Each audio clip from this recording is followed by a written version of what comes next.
They don't warn you when life decides to snap you in half. It doesn't send a letter. It doesn't knock. It doesn't ask if you're ready. It just happens. A cold call, a dismissal, a heartbreak, a bank account emptied in an instant.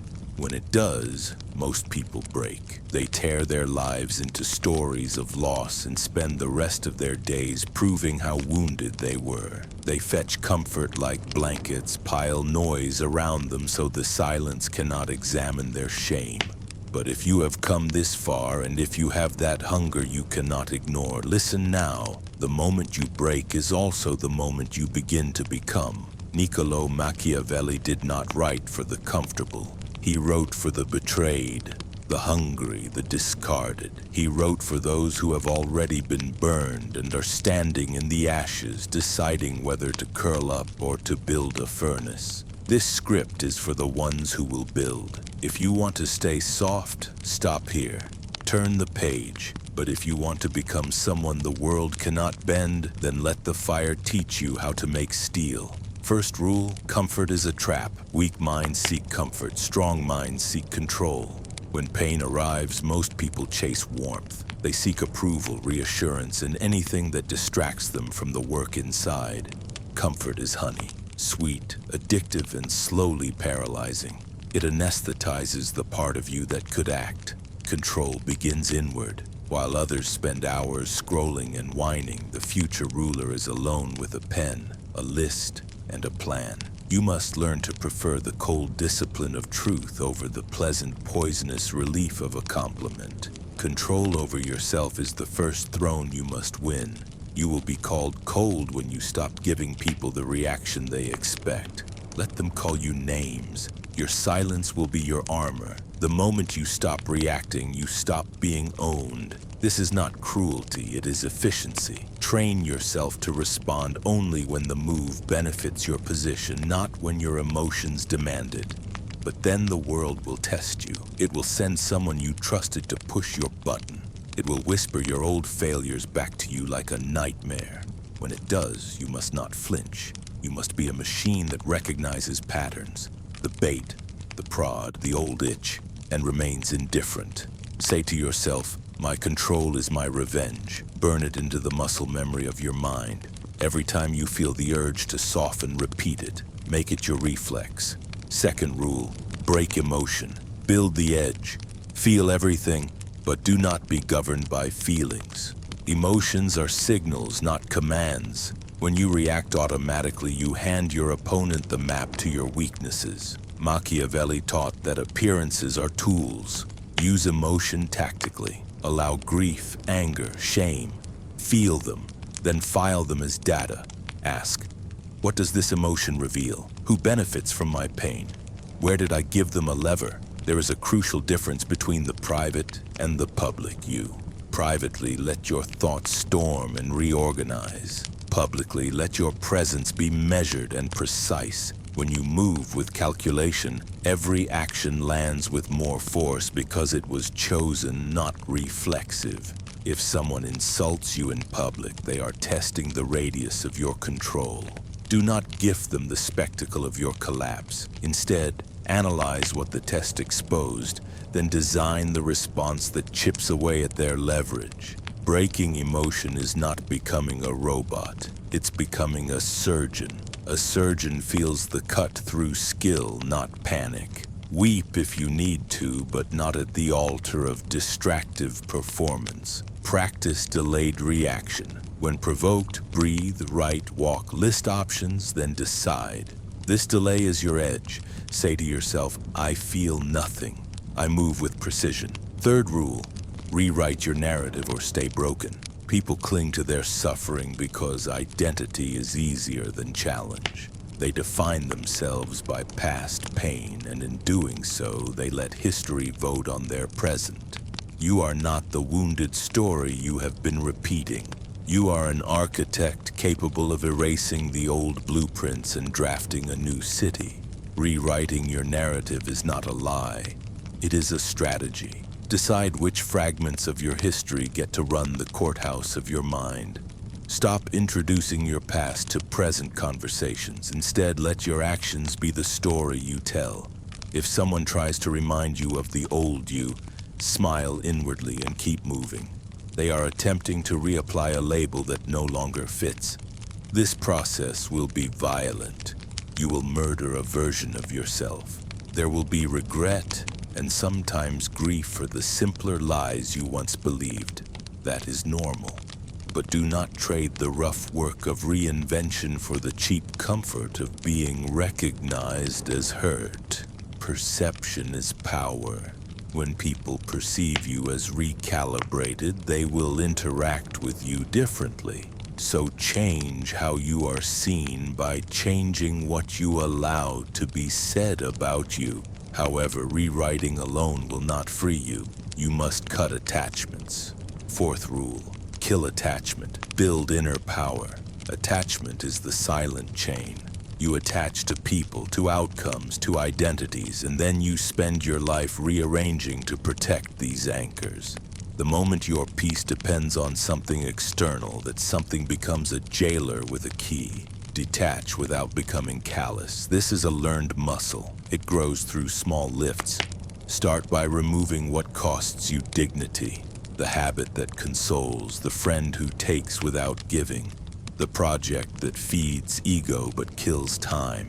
Practice voluntary endings. Each goodbye is a rep that strengthens the inner citadel. When you can let go quietly, you break the spell of dependency. Detachment rewires your emotional economy.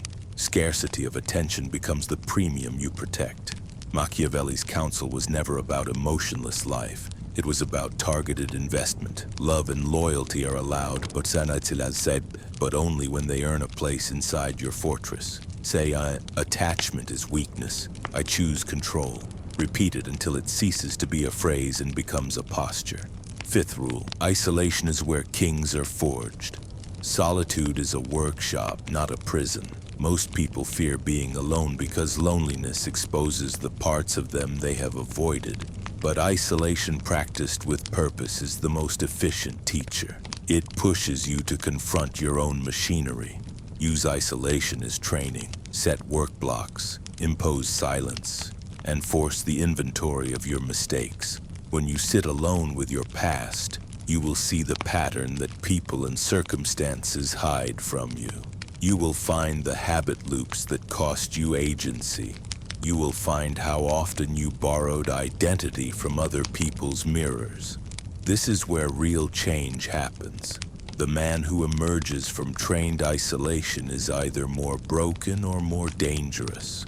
There is no middle ground. Most people never complete the program because they fear the surgery. If you can withstand isolation's audit, you will come back sharp, intentionally less visible and far harder to predict. That is the moment you move to the final and most precise rule. Turn pain into precision. Sixth rule, turn pain into precision. Treat each wound as a data point. Document it. Map the actors. Trace the chain of decisions that left you exposed. Create a personal after-action report for the moments that hurt you most. Do not leave emotion to alone narrate the failure. Convert the hurt into lesson steps. Pain teaches where to set defenses. If it was trust, redesign vetting. If it was negligence, create checklists. If it was overexposure, create boundaries. The tactical person reads pain like intelligence and then builds protocols. This transformation, so from reactive to methodical, is the difference between chaos and power. It is also the building block of intuition. Repetition of precise responses creates a nervous system that recognizes bait before it blooms. You begin to expect patterns, you anticipate moves, you see the trap before you walk into it. The world becomes predictable because you reprogram yourself to interpret its signals. Your mind stops being a victim of story and starts becoming a strategist of outcomes. Now listen to one case to understand the work. There was a man named Daniel who lost his job, his reputation within 3 public threads, and his savings in one bad partnership. He could have become a cautionary tale, another disappointed voice asking for sympathy. Instead, he made a different decision. He closed his accounts for 30 days.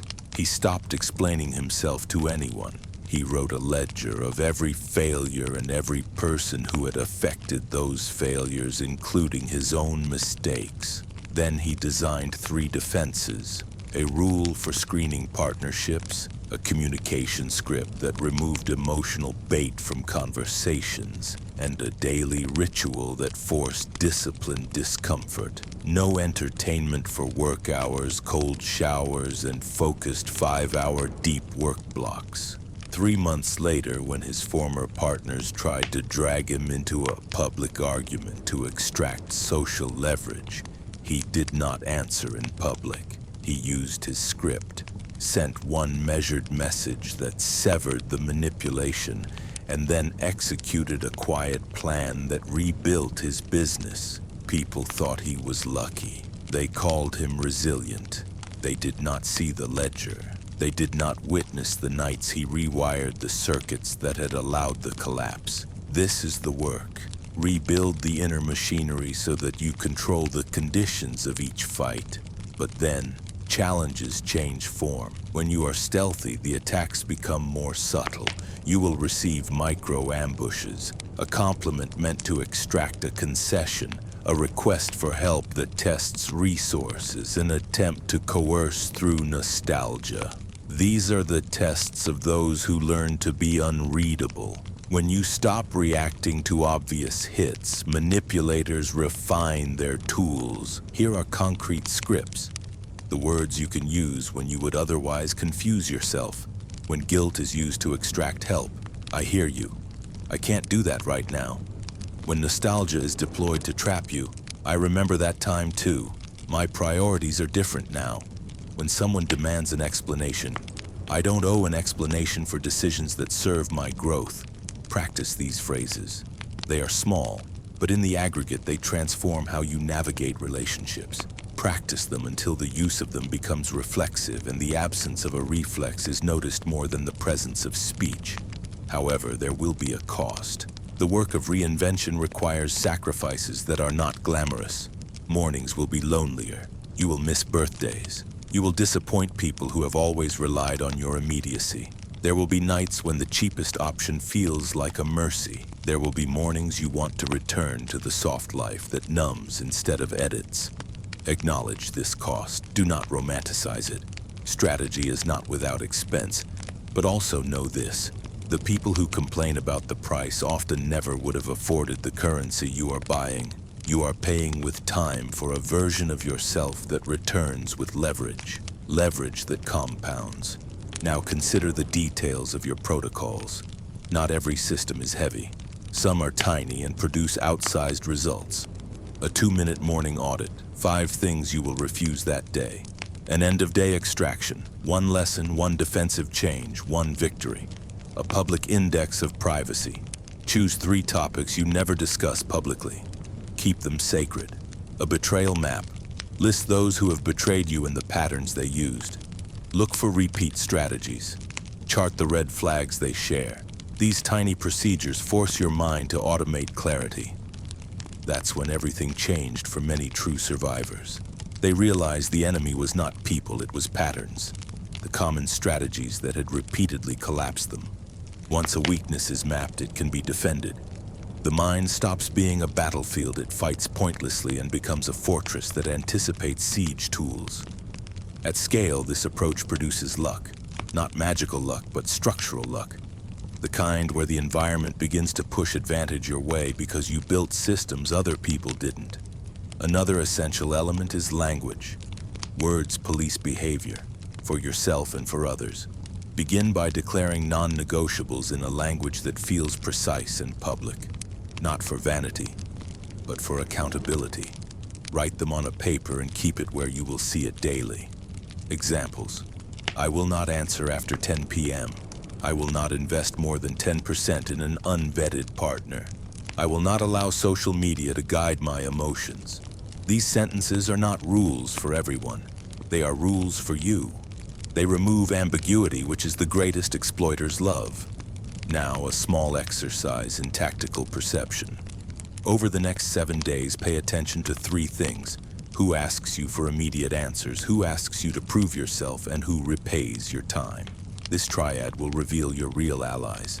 Most people confuse proximity with allegiance. Proximity is cheap. Allegiance is earned. After a week, reduce your inbox and schedule access to those who repay you. Make appointments with those who contribute and distance those who consume. Another secret: rituals become reputational leverage. When you consistently demonstrate that you guard your time and attention, people will either respect your boundaries or self-select out of your life. This is not cruel. It is curation. The fewer leeches you tolerate, the more bandwidth you have for deliberate moves. We now return to the heart of the strategy: emotional discipline mapped to tactical outcomes. You must convert feeling into operations. That means building lists that translate feelings into steps. When you feel betrayed, list 3 concrete protections you will implement: legal, financial, relational. When you feel shame, list 3 assets in your life that prove your capability. When you feel fear, list 3 moves that test the worst case and reveal that it is survivable. This transforms storms into project plans, and project plans become actions you can execute regardless of mood. Also, guard your narrative with silence and demonstration. Do not give explanations to people whose default response is to weaponize them. Instead of explaining, design a series of actions that demonstrate change. Write them down and schedule them. People will see the pattern and update their assessment of you without needing a speech. A note on recovery. There is a difference between closure and control. Closure is a story you tell yourself to stop thinking about something. Control is the systems you build so that the event cannot hurt you again. Closure is sentimental. Control is practical. Seek control over closure. Build protocols that prevent recurrence. Then let emotional closure be whatever it needs to be privately. And finally, the last stage: iteration. This approach is never done. You will rebuild multiple times. Each rebuild is a cycle. Break, audit, defend, execute, isolate, return. Your life will be composed of cycles. Expect it. Embrace the repetition.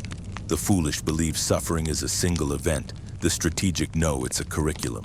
Now repeat the vow you chose earlier. Say it like a law, not a prayer. Write it publicly. Then disappear to rebuild. Here are 5 micro practices to begin tomorrow. 1. The silence block. 2 hours with no explanation, no social media, no messages, only focused work or reflection. 2. The betrayal ledger. Write 1 page per past betrayal and extract 3 defenses from each entry. 3. The boundary line. Pick 1 person to test this week with a gentle "I can't" and observe the reaction. The cold exposure. 5-minute cold shower or cold immersion to build discomfort tolerance. The exit plan. Draft a 90-day plan that reduces dependence on 1 major external approval factor. When you follow these micro practices, patterns emerge. You stop being surprised and start being prepared. And preparation is, in its own way, violence against chaos. Take a moment now. Breathe deeply. Reach for your line. Make it visible. Commit. Remember, the world will not thank you for building your armor. It will only notice when the armor functions. Now step into the work. This is not a path for the faint. It is a strategy for those who choose to be architects of their fate. Keep your lines short, your protocols strict, and your patience long. Do the work in silence, return with evidence, and let consequence carry your voice. Now go. Write your line, disappear. Execute and watch the world adjust to the person you have rebuilt. Make the choice. Make it irreversible. My control is my revenge. I feel nothing. I move with precision. I killed the old me. I walk as the weapon. Attachment is weakness. I choose control. I train in silence. I return with power. Subscribe now or stay weak forever. This video was brought to you by AlphaPsychology. If you liked this video, watch the next one showing right now on your screen.